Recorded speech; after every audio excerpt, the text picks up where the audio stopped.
들은다. 올라오간다.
ಬಂದಿದ್ದಾರಿಯ ನೋಡೋದು ಯಾರಲ್ಲ ಅವರ ಮೀಸರಿಯಾ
맞아.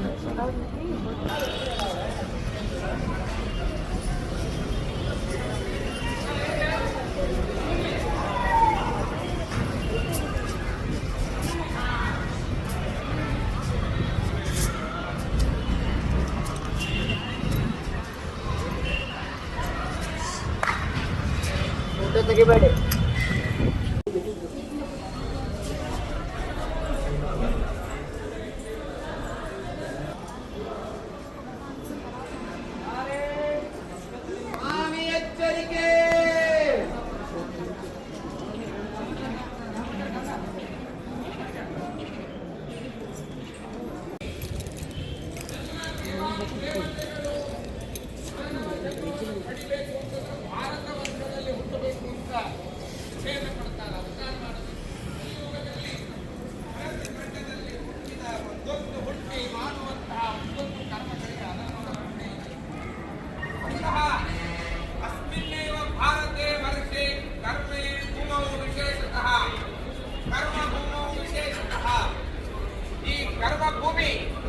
ಸಕಲ ಕರ್ಮಗಳಿಗೆ ಕಾರಣವಾದ ಫಲವನ್ನು ತಂದುಕೊಡುವಂತಹ ಭೂಮಿ, ಸಾತ್ವಿಕವಾದ ಭೂಮಿ, ಎಲ್ಲ ಜನರ ಶ್ರೇಯಸ್ಸನ್ನು ಬಯಸುವಂತಹ ಭೂಮಿ, ಅನೇಕ ರಾಜರು ಮಹಾರಾಜರು ಕೃಷ್ಣ ರಾಮ ಅನೇಕ ಭಗವಂತನ ಅವತಾರವನ್ನು ಪಡೆದ ಭೂಮಿ, ಶ್ರೇಷ್ಠವಾದ ಭೂಮಿ. ನಮ್ಮ ಭೂಮಿಯ ಬಗ್ಗೆ ಅವರು ಮಾತ್ರ ಸಿಗ್ತಾರೆ. ಯಾವುದೇ ರೀತಿಯಾಗಿರ್ತಕ್ಕಂತಹ ಒಂದು ಡೆವಲಪ್ಮೆಂಟ್ ಇತ್ಯಾದಿಗಳಿಲ್ಲ ಅಂತ ಯಾವುದೋ ದೇಶದ ಎಲ್ಲ ದೇಶವೂ ಕೂಡ ಕಣ್ಮುಚ್ಚಿ ಮಲಗಿದಾಗ ನಮ್ಮಲ್ಲಿ ನಾಗರಿಕತೆ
ಉತ್ತಮವಾದ ಮತ್ತೊಂದು ಕರ್ಮ ಇನ್ನೊಂದಿಲ್ಲ. ಅಷ್ಟು ಅದ್ಭುತವಾದ ಒಂದು ಮಹತ್ವ ಕ್ರಿಯತೆ ವಾಸುದೇವಸ್ಯ ಸರ್ವ ಪಾಪ ಅದನ್ನ ಕಳೆಯುವಂತಹ ಮಾಗಸ್ಥಾನ ಪ್ರಕೃತಿ ಸ್ವರ್ಗಲೋಕಾಯ ಮಾನವ ಅವರಿಗೆ ಸ್ವರ್ಗಲೋಕನೇ ಸಿಗತ್ತೆ. ಆದ್ದರಿಂದ ಇಂತಹ ಏನ್ರಿ ಆಚಾರ್ಯ ಅವಾಗಿಂದ ಹೇಳ್ತಾ ಇದ್ದೇನೆ, ಮಾಗಸ್ನಾನ ಮಾಡಬೇಕು. ಎಷ್ಟು ಚಳಿ ಇರ್ತದೆ ಗೊತ್ತಿಲ್ರಿ ನಿಮ್ಗೆ? ಬೆಳಿಗ್ಗೆ ಎಷ್ಟು ಕೂಡ್ಲಿಕ್ಕಾಗಲ್ಲ, ಕೈಕಾಲೆಲ್ಲ ನನಗೆ ಹೋಗಿ ನೀವು ನನಗೆ ಸ್ನಾನ ಮಾಡುವಂತ ಹೇಳ್ತೀರಲ್ಲ, ಅದಕ್ಕೆ ಹೇಳ್ತಾರೆ ದೇಹಾಭಿಮಾನ ಬಿಡಬೇಕು ಅನ್ನುವಂತಹ ಮೊದಲಿಗೆ ಕಾರ್ತಿವೀರ ರಾಜನಿಗೆ ಆ ಬ್ರಹ್ಮದೇವರು ದೇಹದ ಅಸ್ಥಿರತೆ ಬಿಂಬದಲ್ಲಿರುವ ಜೀವ ಕಂಬ ಸುಟ್ಟ ಗೊಂಬೆಯಂತೆ ಎಂದಿಗಾದರೊಂದು ದಿನ ಸಾವು ತಪ್ಪದು. ಆದ್ದರಿಂದ ಎಂದಿಗೂ ಕೂಡ ಒಂದಿಲ್ಲ ಒಂದು ಅಗ್ನಿಗೆ ಆಹುತಿ ಆಗಲಿಕ್ಕೆ ಬೇಕು, ಪಂಚಭೂತಗಳಲ್ಲಿ ಹೀಗಾಗಲಿಕ್ಕೆ ಬೇಕು. ಅಂತಹ ದೇಹಕ್ಕೆ ಏನು ಸೌಂದರ್ಯ, ಏನು ಮನುಷ್ಯ ಮಂಗೆ ಆಗುವುದೇನೆ ಮನುಷ್ಯ ಏನು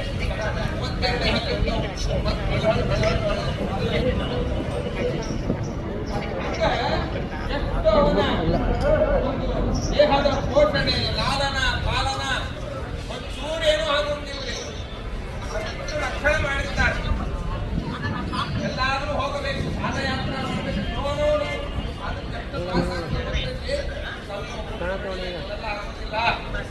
ಯಾತ್ರೆ ಮಾಡಬೇಕಾದ್ರೆ ಹೇಳ್ತಾರೆ ದಾಸರಾಯರು, ಆ ಯಾತ್ರೆ ಮಾಡದೇ ಇರುವಂತಹ ಕಾಲು ಸುನಕದ ಹಿಂಗಾಲು ಅಂತ ಕರೀತಾರೆ.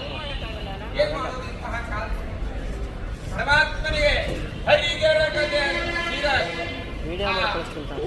ಏನು ವಿಧವೆಯ ಬೈತಲೆಯೋ ದುರ್ಯೋಧನ ತಲೆ ಅಂತ ಹೇಳ್ತಾರೆ.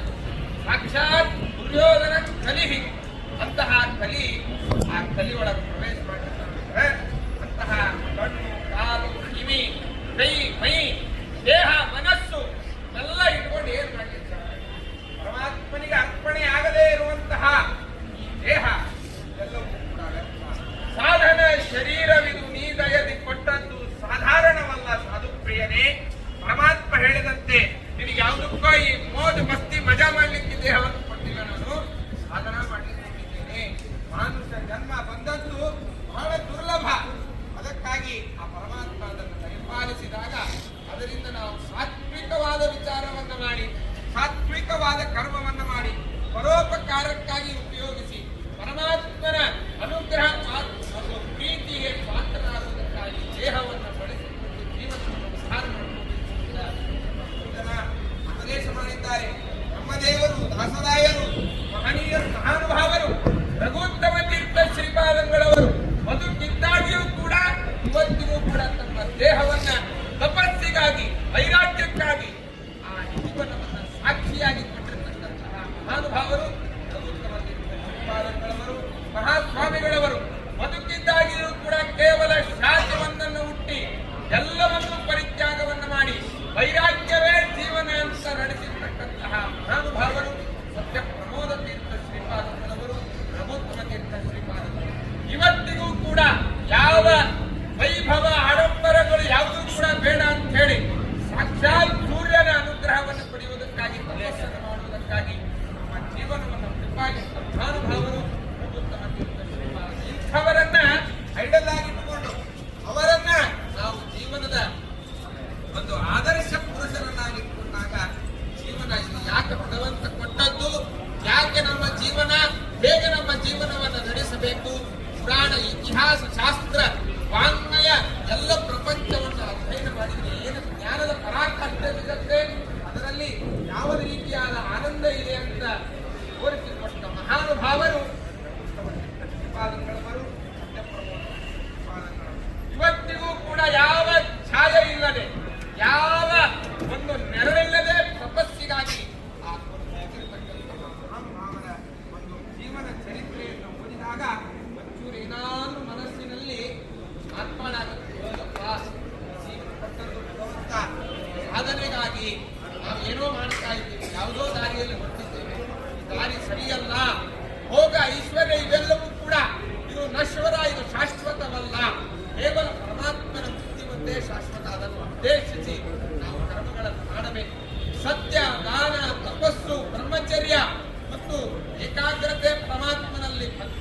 ಇದೇ ನಮ್ಮನ್ನು ರಕ್ಷಣೆ ಮಾಡುವುದು. ಪಾಪ ಪುಣ್ಯ ಒಂದೇ ನಾವು ಸತ್ತು ಹೋದ ಮೇಲೆ ಬರುವಂತಹದ್ದು. ವಾಕ್ಯ ಕೀರ್ತಿಗಳೆಲ್ಲ ಇವೆಲ್ಲ ಬರ್ತವೆ. ಕೇವಲ ಪರಮಾತ್ಮನ ಉದ್ದೇಶಿಸಿ ಮಾಡಿರ್ತಕ್ಕಂತಹ ಕರ್ಮಗಳು ಮಾತ್ರ ಹೇಳುತ್ತದೆ. ಅದರಿಂದಲೇ ನಮಗೆ ಮುಕ್ತಿ ಅಂತ ಅಂತಹ ಈ ಜೀವನ ನಶ್ವರ ಅಂತ ಹೇಳುವಂತಹ ಉಪದೇಶವನ್ನು ಮಾಡ್ತಾರೆ. ಅದ್ಭುತವಾಗಿರ್ತಕ್ಕಂತಹ ಕಿಂ ರಕ್ಷಿತೇನ ದೇಹೇನ ಪುಷ್ಟೇನ ಬಲೀಯಸ. ಯಾಕೆ ದೇಹವನ್ನ ಕೊಂದು ರಕ್ಷಣೆ ಮಾಡ್ತೀರಿ, ಯಾಕೆ ಅದನ್ನ ಎಷ್ಟನ್ನ ಬೆಳೆಸ್ತೀರಿ, ಅದರಿಂದ ಏನ್ ಲಾಭ ಹೇಳ್ತಾರೆ. ಒಂದಿಲ್ಲ ಒಂದು ದಿವಸ ಈ ಮಲಿನವಾದ ದೇಹ ನಾಗಸ್ನಾನವಿಲ್ಲದೆ ಶಕ್ತಿಯೇ ಇಲ್ಲ. ಆ ಮಲಿನವಾದ ದೇಹವನ್ನ ಅದಕ್ಕಾಗಿ ದಾಸರಾಗಿ ಹೇಳಿದ್ರು, ಮುಸುರೆ ತೊಳೆಯಬೇಕು ಅಂತ ಪುರಂದರದಾಸರು. ಏನಪ್ಪಾ ಅಂತಂದ್ರೆ ಅನೇಕ ಪಾಪಗಳು ಈ ದೇಹ ಕಳ್ಕೊಂಡ್ಬಿಟ್ಟೆ. ಹಂಗ ಈ ಕಂಚಿನ ಪಾತ್ರೆ ಒಳಗೆ ಅನ್ನವನ್ನು ಮಾಡಿದಾಗ ಅದಕ್ಕೆ ಮುಸುರಿ ಹ್ಯಾಂಗ್ ಅಂಟ್ಕೊಂಡಿರುತ್ತೆ, ಅದನ್ನು ಶುದ್ಧ ಮಾಡ್ತೀವಿ, ಅದನ್ನು ತೊಳಿತೀವಿ, ಅದನ್ನು ತೊಳೆದಾದ್ಮೇಲೆ ಮತ್ತೆ ಶುದ್ಧ ಆಗುತ್ತೆ.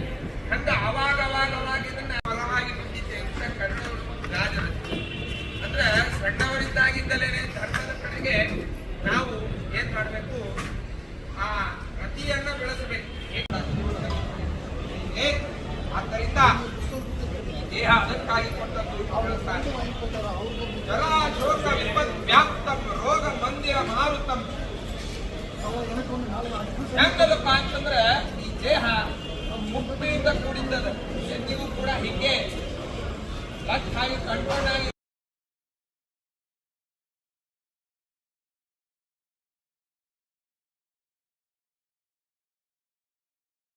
ಆ ಎಲ್ಲ ಪಾಪಗಳು ಪರಿಹಾರ. ಭಸ್ಮೀ ಭವಂತಿ ಸರ್ವಾಣಿ, ಎಲ್ಲವೂ ಕೂಡ ಆ ಭಸ್ಮ ಆಗುತ್ತೆ. ಪಾಪಗಳು ಏನ್ ಮಾಡ್ತಪ್ಪ ಅಂತಂದ್ರೆ ಸಂಪತ್ತಿ ಸರ್ವ ಪಾಪಾನಿ ನಾಗಸ್ನಾನ ಸಮಾಗಮೆ.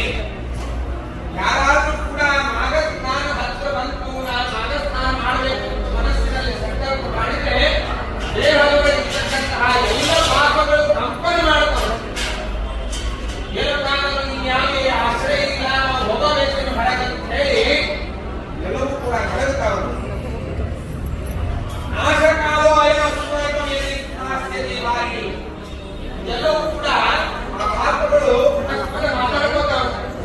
ಏನಪ್ಪ ನಾಶಕಾಲ ಬಂದು ಹೋಯ್ತು, ನಾವೇನೇನು ಬದುಕುವುದಿಲ್ಲ ಅಂತ ಹೇಳಿ ಯಾರು ಆ ಇದೇನು ಈ ವಾರಿಯಲ್ಲಿ ಮಾಘ ವಾರಿಯಲ್ಲಿ ನೀರಿನಲ್ಲಿ ಸ್ನಾನ ಮಾಡ್ತಾರೆ, ಅವರಿಗೆ ಪಾಪಗಳಿಂದ ಮನಸ್ಸಿನಲ್ಲಿ ಮಾತಾಡುವ ದೇಹದಲ್ಲಿರ್ತಕ್ಕಂತಹ ಪಾಪಗಳು ಈ ರೀತಿಯಾಗಿ ಮಾತಾಡಬಹುದಾವು.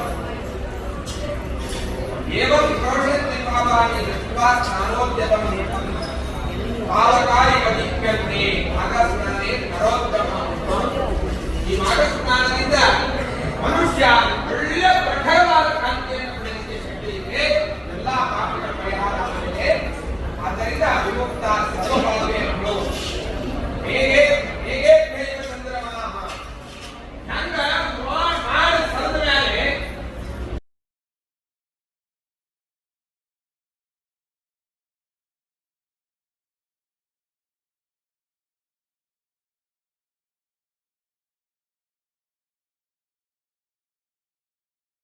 ಅದಕ್ಕಾಗಿ ಮೂಲರಾಮಚಂದ್ರ ದೇವರು ಅತ್ಯಂತ ಪ್ರಾಚೀನಮಯವಾಗಿರತಕ್ಕಂತಹ ಪ್ರತಿಮೆ.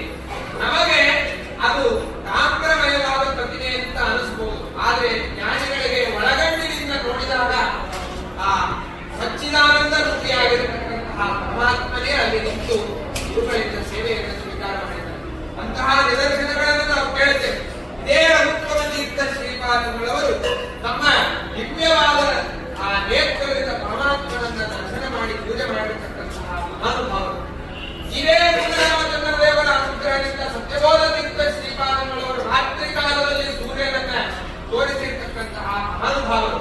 ಈ ಮೂಲರಾಮಚಂದ್ರ ದೇವರ ಉಪಾಸನೆಯನ್ನು ಮಾಡೇ ಅವರು ಅಷ್ಟು ಸಾಮರ್ಥ್ಯವನ್ನು ಪಡೆಯಲಿಕ್ಕೆ ಶಕ್ತಿಯಾಗಿದೆ. ಅದೇ ಸತ್ಯಬೋಧ ತೀರ್ಥ ಮೂಲರಾಮಚಂದ್ರ ದೇವರಿಗೆ ಅರ್ಪಣೆ ಮಾಡಿರ್ತಕ್ಕಂತಹ ಪದಾರ್ಥದಲ್ಲಿ ವಿಷಯುಕ್ತವಾಗಿದೆ ಅಂತಂದಾಗ ಆ ಪ್ರಭು ಶ್ರೀರಾಮಚಂದ್ರ ಈ ಪದಾರ್ಥವನ್ನು ಸ್ವೀಕಾರ ಮಾಡಿದ್ದಾನೆ ಅಂತ ಅಕ್ಷರಹಿತವಾಗಿ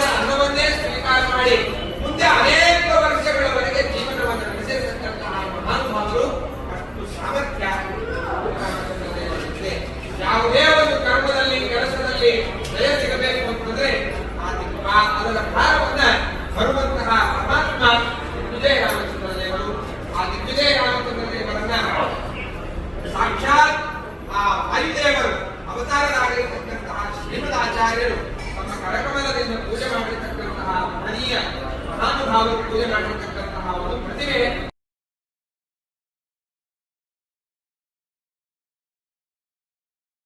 ಬಂದಿರತಕ್ಕಂತಹ ಎಲ್ಲರೂ ಕೂಡ ಆ ಭಗವತ್ ಭಕ್ತರಾಗಿ ಭಗವಂತನ ಸೇವೆಯನ್ನು ಮಾಡುವಂತವರಾಗಬೇಕು ಅಂದ್ರೆ ಆ ವಂಶರಾಮಚಂದ್ರ ದೇವರ ಅನುಗ್ರಹ ಆಗಬೇಕು. ಮತ್ತೆ ಆ ಪ್ರಸನ್ನ ವಿಠಲ ದೇವರು ಮನಸ್ಸಿನ ಪ್ರಸನ್ನತೆ ಇರಬೇಕು. ಯಾವಾಗಲೂ ಕೂಡ ಏನೇ ಒಂದು ಕೆಲಸ ಮಾಡಿದ್ರು ಕೂಡ ಮನಸ್ಸಿನಲ್ಲಿ ಪ್ರಸನ್ನತೆ ಇದ್ರೆ ಆ ಕೆಲಸದಲ್ಲಿ 100% ರಿಸಲ್ಟ್ ಪಡೆಯಲಿಕ್ಕೆ ಶಕ್ಯ ಇದೆ. ಅಂತಹ ಪ್ರಸನ್ನತೆಯನ್ನ ಮನಸ್ಸಿನ ಎಲ್ಲ ಕ್ಷೋಭೆಯನ್ನು ಕಳೆದು ಪ್ರಸನ್ನತೆಯನ್ನು ಕೊಡುವಂತಹ ದೇವರು ಆ ಪ್ರಸನ್ನ ವಿಠಲ ದೇವರು. ಇದಕ್ಕೆಲ್ಲದಕ್ಕೂ ಕೂಡ ಮೂಲ ಸ್ರೋತಸ್ಸು ಅದು ಜ್ಞಾನ. ಒಂದು ವಿಷಯದ ಬಗ್ಗೆ ನಮಗೇನಾದ್ರೂ ಕೂಡ ಜ್ಞಾನ ಇತ್ತು ಅಂತಂದ್ರೆ ಅದರಲ್ಲಿ ಏನಾದ್ರೂ ನಾವು ವಿಚಾರ ಮಾಡಲಿಕ್ಕೆ ಶಕ್ಯ ಇದೆ. ಹಾಗಾಗಿ ಜ್ಞಾನಕ್ಕೆ ಈ ವಿಷಯಕವಾದ ಭಕ್ತಿ ಮಾಡಬೇಕು ಅಂದ್ರೆ ಜ್ಞಾನ ಬೇಕು, ಪರಮಾತ್ಮನ ಬಗ್ಗೆ ಜ್ಞಾನ ತಿಳಿಬೇಕು. ಅದೆಲ್ಲ ಬರಬೇಕು ಅಂತಂದ್ರೆ ಆ ವ್ಯಾಸ ಮುಷ್ಟಿಗೆ ಹರಿದು ಬಂದಿರತಕ್ಕಂತಹ ಒಂದೊಂದು ಬಿಂದು ತೀರ್ಥ ಭಾಷಣದಿಂದ ನಮ್ಮ ಜ್ಞಾನ ಶುದ್ಧಿಯಾಗತ್ತೆ, ಜ್ಞಾನದಲ್ಲಿ ವರ್ಧನೆ ಆ ವರ್ಧಿಸ್ತದೆ ಜ್ಞಾನ. ಅಂತಹ ವ್ಯಾಸ ಮುಷ್ಟಿಗಳ ಸನ್ನಿಧಾನ ಸಾಕ್ಷಾತ್ ಜ್ಞಾನ ಪ್ರತೀಕರಾಗಿರತಕ್ಕಂತಹ ವೇದವ್ಯಾಸ ದೇವರು ತಮ್ಮ ಹಸ್ತ ಕಮಲದಿಂದ ಕೊಟ್ಟಿರತಕ್ಕಂತಹ ವ್ಯಾಸ ಮುಷ್ಟಿಯ ಒಂದು ದರ್ಶನ, ಅದರ ತೀರ್ಥ ಪ್ರಾಶನ, ಅದರಿಂದ ಆರೋಗ್ಯ ಭಾಗ್ಯ, ಜ್ಞಾನ ಭಾಗ್ಯ ಎಲ್ಲವೂ ಕೂಡ ಬರಲಿಕ್ಕೆ ಶಕ್ಯ ಇದೆ. ಅಂತಹ ಒಂದು ಸಂದೇಶ ಆ ಸನ್ನಿಧಾನದಲ್ಲಿ ನಾವಿದ್ದಾಗ ಆ ಮಾಘ ಸ್ನಾನದಲ್ಲಿ ಮಾಡುವಂತಹ ಕರ್ಮಗಳು, ದಾನಗಳು ಎಲ್ಲವೂ ಕೂಡ ಫಲಿಸ್ತದೆ. ಅಂತೆ ಜ್ಞಾನ ಬರಬೇಕು ಅಂತ ಹೇಳಿ ವೇದವ್ಯಾಸ ದೇವರಲ್ಲಿ ಸಾಕ್ಷಾತ್ತಾಗಿ ನಾವು ಪ್ರಾರ್ಥನೆ ಮಾಡಲಿಕ್ಕೆ ಸಮರ್ಥರಲ್ಲ.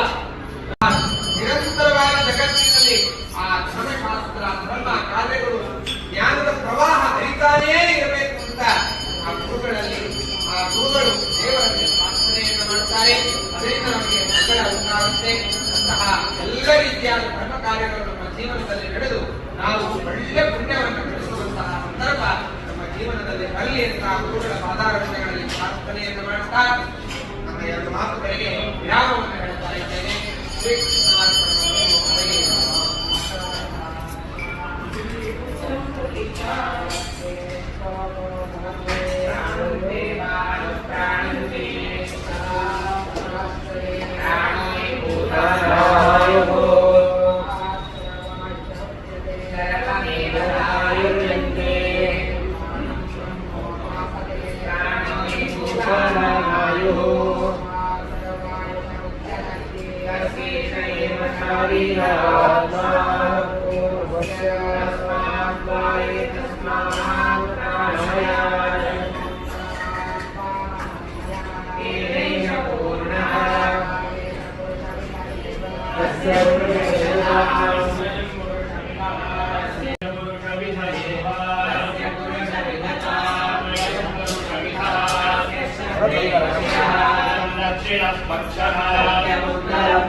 ಸುಂದರಿಕಾಂತ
सर्वे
संबोध सत्तो गण विजृंभितः विदवजो वेदवेत्ता गुरुवर्पिता किलः विदव सञ्जातः राज्यपुत्रफलादितः विदवदुक्ताब्धे सञ्जातः सकलैष्पतः पूर्णामुदे जातो विद्वज्जलविजृम्भितः विजयाम्भोदे जातं सत्यप्रियावृतम् नैवेद्यकविषम्रावे वीक्षतद्भुक्तिवाग्गुरुः श्रीगोव्रातैः स्वन्तध्वान्तरिवारकः